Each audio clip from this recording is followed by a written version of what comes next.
Chegamos na lição de número 6 com o título A Suficiência da Graça na cidade de Corinto. Paulo foi grandemente usado nesta cidade. Ele fundou aqui uma grande igreja. Ele tinha um grande cuidado com essa cidade, um cuidado especial. Tanto é que ele envia duas cartas para ela para orientá-la. O textual está em Atos 18 e 10. Porque eu sou contigo e ninguém lançará a mão de ti para te fazer mal, pois tenho muito povo nesta cidade. Olha, Deus diz: tem muito povo nessa cidade. Deus também tem muito povo nessa nação brasileira e quer usar a tua vida, verdade prática. A graça de Deus é suficiente para sustentar o crente em meio às adversidades. Leitura bíblica em classe encontra em Atos capítulo 18, versículo 1 ao versículo de número 11.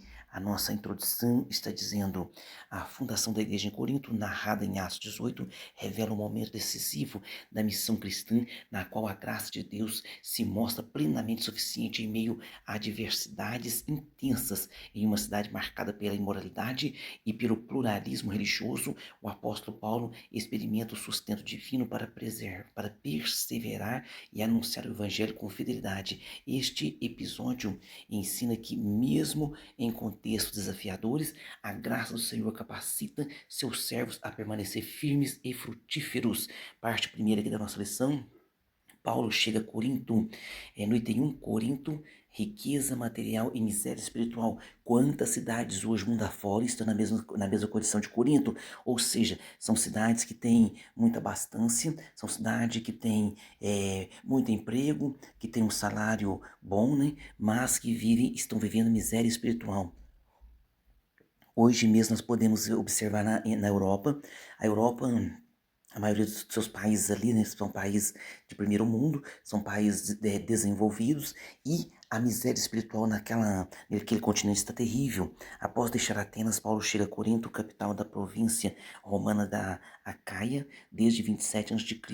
A cidade havia superado Atenas em importância política e comercial, tornando-se um dos maiores centros econômicos do mundo romano. Então, uma cidade importantíssima, cosmopolita e estrategicamente localizada. Corinto reunia povos de diversas culturas, mas também se destacava por sua profunda decadência moral.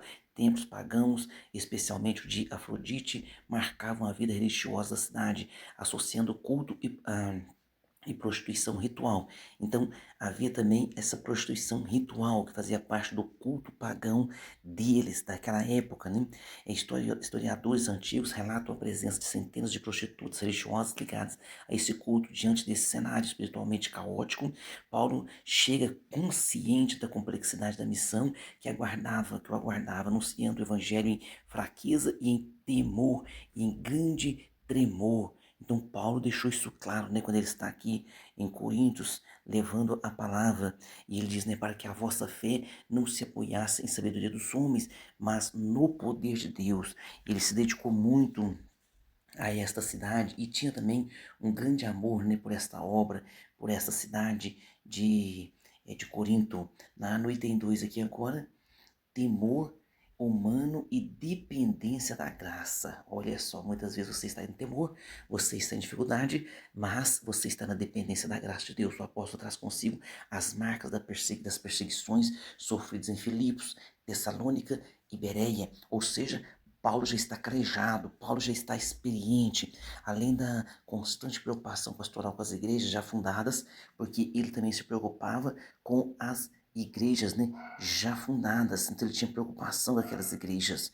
A grandiosidade econômica de Corinto contrastava com a sua profunda degradação espiritual, intensificando o peso emocional da missão. O próprio Paulo reconhece que esteve entre eles em fraqueza e em temor e em grande tremor.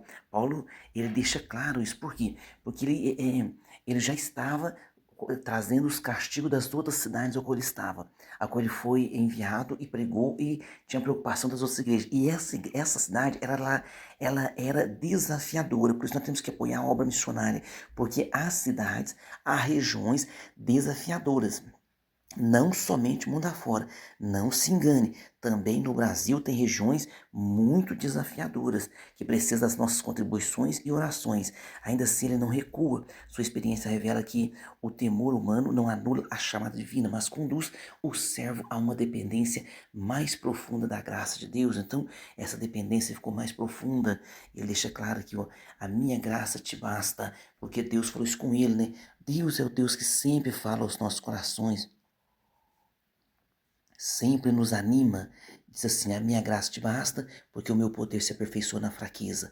Aí Paulo então diz, né, de boa vontade, pois me gloriarei nas minhas fraquezas, para que em mim habite o poder de Deus. Então, Deus deixou claro para Paulo, o meu poder se aperfeiçoa na fraqueza. Ou seja, quando o homem acha e tem a absoluta certeza que a sua condição não é suficiente, ele então vai passar a depender da suficiência de Deus. E aí, a plenitude do Espírito Santo, da graça de Deus, do poder de Deus, opera sobre nós. O início do ministério e a oposição na sinagoga. Como era o seu costume, Paulo iniciava sua obra sempre na sinagoga, né, anunciando que Jesus Cristo é o Cristo prometido. Nesse período, encontra Priscila e Áquila, judeus expulsos de Roma pelo decreto do imperador Cláudio, trabalhando com eles como fabricante de tendas. Paulo une sustenta a própria missão, estabelecendo uma parceria que seria decisiva para a igreja de Corinto. Então, Paulo, quando está na igreja de Corinto, outros que ajudavam ele sim, mas a necessidade da obra ela é sempre presente. E naquela antiguidade lá, as ajudas demoravam a chegar. E Paulo então trabalhava, Paulo então era com o seu sustento que trabalhava fabricando tendas, né? E isso a Bíblia Sagrada deixa claro, né? Diz assim, achando um certo judeu por nome Áquila, natural do Ponto, que havia pouco tempo vindo da Itália, e Priscila, sua mulher, pois Cláudio tinha mandado que todos os judeus saíssem de Roma, então já conta a história aqui, né? Se juntou com eles, e como era do mesmo ofício, quer dizer, como era do mesmo ofício. Então, o ofício de Áquila e Priscila era esse, e Paulo também era do mesmo ofício. E como era do mesmo ofício, ficou com eles e trabalhava, pois tinham por ofício fazer tendas. Com a chegada de Silas e Timóteo, trazendo notícias animadoras e apoio das igrejas da Macedônia, Paulo passa a dedicar-se integralmente, né? Então agora ele passa a dedicar-se integralmente, vendo essa ajuda, esse apoio das igrejas a qual ele já estava em andamento. Contudo, a crescente oposição judaica o impede de continuar na sinagoga, preparando o caminho para uma nova etapa da missão, agora fora do ambiente religioso. Então, ele sempre chegava e ia na sinagoga, sempre porque ele dizia, né? Primeiro ao judeu, depois também ao grego, né? E aos gentios. Então, diz assim, ó, quando Silas e Timóteo desceram para a Macedônia, foi Paulo impulsionado pela palavra, testificando aos judeus que Jesus era o Cristo. Então é um apoio maravilhoso, né? Quando você tem companheiros na obra, quando você tem uma igreja na retaguarda que ajuda nesse sustento para que a pessoa possa estar amparada, levando a palavra e sabendo, né, que o Senhor Jesus está cuidando dela através também da igreja. Isso é um, é um desafio também para a igreja, uma ordem para a igreja. Você vê que a igreja de Antioquia enviou esses apóstolos e os mantinha, né? Parte 2. A continuidade da missão e o encorajamento divino. No item 1, a casa de justo e o avanço do evangelho.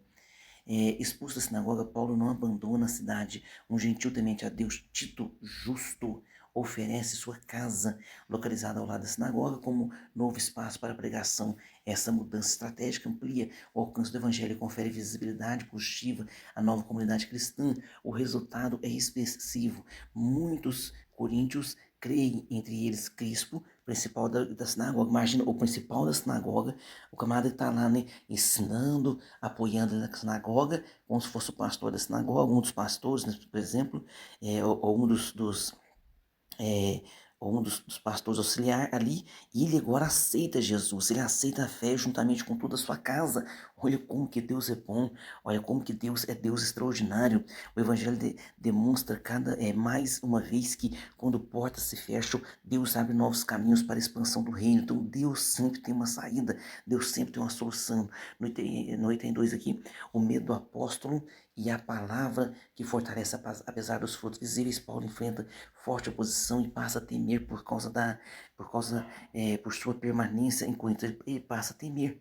Por quê? Porque ele é um ser humano, né? Então diz assim, ó, e eu estive convosco em fraqueza e em temor e em grande tremor.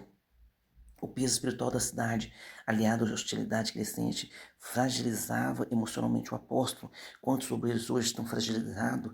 Quantos obreiros hoje estão emocionalmente abatidos, abalados, com a família fragilizada? E a igreja não consegue perceber isso, não consegue dar o apoio também para o seu pastor, porque o pastor ele ensina, ele apoia, mas ele também precisa receber esse apoio. Que Deus abra a mente dos crentes também para que ore mais pelos seus pastores, dê mais apoio. Então esse peso espiritual fica sobre cada um, porque aquele que zela, aquele que é zeloso, aquele que leva as coisas a sério, ele realmente ele realmente sente no seu coração. Então diz assim, ó, não temas, mas fala e não te cales. Não temas, mas fala e não te cales. Deus reafirma sua presença, promete proteção e revela que há muito povo naquela cidade. Então, há muito povo naquela cidade. O Senhor, em visão a Paulo, não temas, não fala, mas fala e não te cales. Então, Deus aparece a ele, quem sabe também esse versículo é a resposta para cada um de nós, dizendo, não temas, mas fala e não te calas, porque Deus estará conosco, nos conduzindo. E disse, né, ainda tenho muito povo nessa cidade. No item 3, graça suficiente, perseverança e transição. Fortalecido pela promessa do Senhor, Paulo permanece em Corinto por 1 ano e 6 meses, ensinando a palavra de Deus e consolidando a igreja. A experiência do apóstolo ensina que sentir medo não é sinal de fracasso espiritual, mas de oportunidade para experimentar a suficiência da graça. A suficiência da graça. Quando nós confiamos na presença de Deus, o temor é vencido e a missão prossegue com toda a fidelidade de Paulo. Não livraria de novos conflitos. A consolidação da igreja em Corinto logo despertaria reações mais intensas, culminando no julgamento do apóstolo diante do procônsul Gálio. Episódio que revelará a soberania de Deus até mesmo nos tribunais humanos, Mas sendo Gaio procônsul da casa da Caia, levantaram seus judeus concordemente contra Paulo e o levaram ao tribunal, dizendo, este persuade os homens a servir a Deus contra a lei. Olha só aqui, como que quiseram enganadores, né? E querendo Paulo abrir a boca, disse Gaio aos judeus, se houvesse aos judeus algum agravo ou crime enorme, com razão vos sofreria, mas se a questão é de palavras e de nomes e da lei que entre vós há, vede-os vós mesmo, porque eu não quero ser juiz dessas coisas. Olha só, é, o próprio procônsul, né, fugindo dessa questão, e expulsou-os do tribunal. Então todos agarraram Sóstenes, principal da sinagoga, e o feriram diante do tribunal. Porém a Gálio, nada destas coisas o incomodava. Então você vê, Deus tocou no coração desse homem, nem se meteu nessa questão, né? Então fique em paz, Deus cuidará de você. Qual é a questão sua que está no tribunal? Qual é a questão sua que está em apreço? Qual é a questão sua que está no seu coração te apreender, que está trazendo apreensão ao teu coração? Parte 3 da nossa lição. Paulo diante de Gálio. A graça que sustenta em meio à oposição, a acusação dos judeus e a proteção divina. A oposição judaica em Corinto não cessou e Paulo foi levado diante de Gálio, procônsul da Caia, sob a acusação de ensinar, olha aqui a acusação, contrariamente à lei. Antes mesmo de Paulo se defender, Gálio rejeitou a denúncia, declarando não ser da sua competência julgar aquelas questões, né? Ao expulsar os acusadores do tribunal, o governador confirmou, sem o saber, a promessa do Senhor, que ninguém faria mal ao apóstolo. Então, o apóstolo Paulo, Deus falou com ele, na cidade você vai entrar, ninguém vai te tocar, vai te fazer mal, porque tem muita gente aí. Você vê até o procônsul, o Senhor tocou no coração daquele homem e não se meteu nessa causa. Usou a autoridade civil, né, para ajudar na obra. E hoje nós temos a Constituição também ao nosso lado, dizendo que o local de culto ele é sagrado, né? O local de culto, as pessoas não podem atrapalhar um culto, seja qual for a denominação, qual for a religiosidade. Então esse local ele é sagrado, tem que ser preservado, né? No item 2 aqui, o espancamento de Sóstenes e o alcance da graça. Após a decisão de Gálio, Sóstenes, principal da sinagoga, foi espancado diante do tribunal sem que o procônsul interviesse. Embora o texto não detalhe as motivações, o episódio revela a instabilidade da oposição humana. Então os judeus eles amavam muito encrenca, muita confusão, né?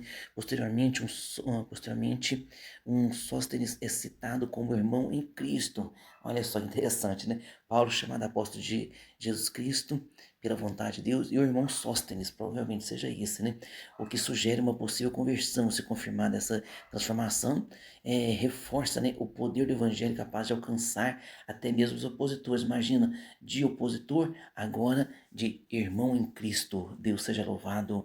No item 3, a suficiência da graça. Na experiência de Paulo, em Corinto, Paulo viveu intensamente a suficiência da graça de Deus em meio a fragilidades, pressões e oposições. Aprendeu que o poder divino se aperfeiçoa na fraqueza. A cidade marcada pela decadência tornou-se um campo fértil para a manifestação da graça, do poder de Deus, sustentando pelo Senhor. Paulo permanece ali 18 meses a uma igreja, e uma igreja foi estabelecida. Assim aprendemos que não é a ausência de lutas, mas a presença da graça, a presença de Deus, a presença do Espírito Santo que nos mantém firmes. Como Paulo, somos chamados a confiar na graça, a permanecer independente das circunstâncias. Amém?